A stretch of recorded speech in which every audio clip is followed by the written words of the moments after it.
Good afternoon. Thanks for joining us. I'm Erin Harris, and today is Thursday, January 31st, and here's today's nightly news update.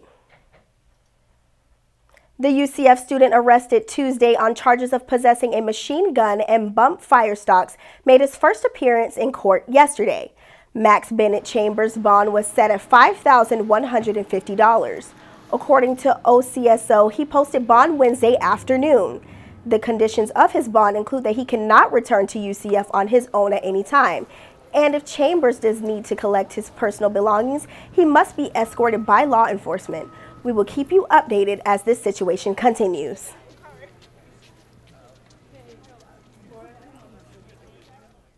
For the past 2 years, women's marches across the U.S. have served a place for women to come together, voice their views, opinions, and concerns with society.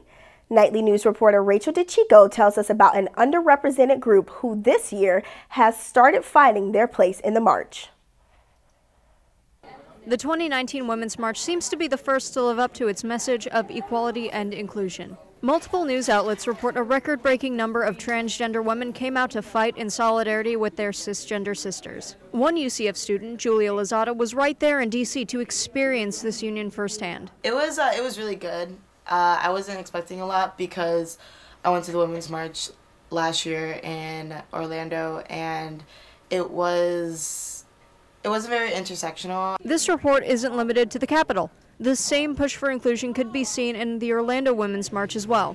Gina Duncan works with Equality Florida and helped organize the march. She says the push to make the march more intersectional is likely because women's marches in past years were criticized for being exclusionary. Where we focused on expanding our reach to the community, because our community not only has stepped forward out of the shadows as transgender people, but we also have a very diverse community who is stepping up, and we're very intentional in ensuring that we have a broad mix of diversity, of genders, of ethnicities, races. Gina says although the march is an example of how rallying groups together gets results, there's still work to do. According to the National Center for Transgender Equality, more than half the nation is without federal regulations protecting transgender people. Reporting in Orlando, Rachel DeChico, UCF Nightly News.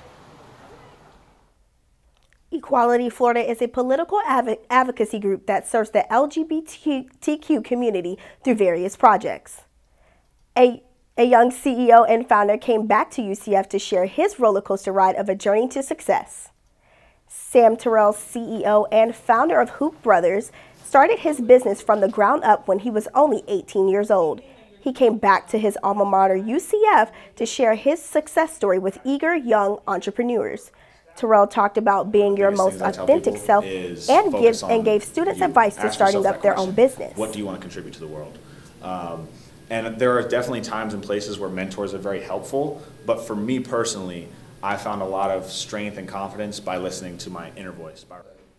Terrell is hosting a 4-part series at UCF and will be here every Friday until February 15th. Men's basketball looks to bounce back from a 20-point loss over the weekend when they take on UConn tonight at CFE Arena. They beat the Huskies 65-53 earlier this season in Hartford. Game time is set for 9 p.m. UCF's women's basketball won another nail-biting game last night in front of Knight Nation. The Knights won 58-56 against Houston. The Cougars held a tight lead going into the fourth quarter, up 1 against the Knights. However, UCF held Houston to just 11 points in the final frame to claim the win. Coach Ape says the defense in the second half was crucial to their victory. I don't care if we make a shot or miss a shot. We're going to play defense and get stops and then keep getting stops, and the score will stay the same. The Knights are now 8-0 this season at CFE Arena. They will put that perfect record on the line again on Sunday when the USF Bulls come to town. The war on I-4 starts at 1 p.m. Now let's take a look at today's weather forecast. The high is 62 degrees, however, it will be mostly cloudy with winds around 16 per hour. Tonight we'll have a low of 54 degrees with a 30% chance of rain.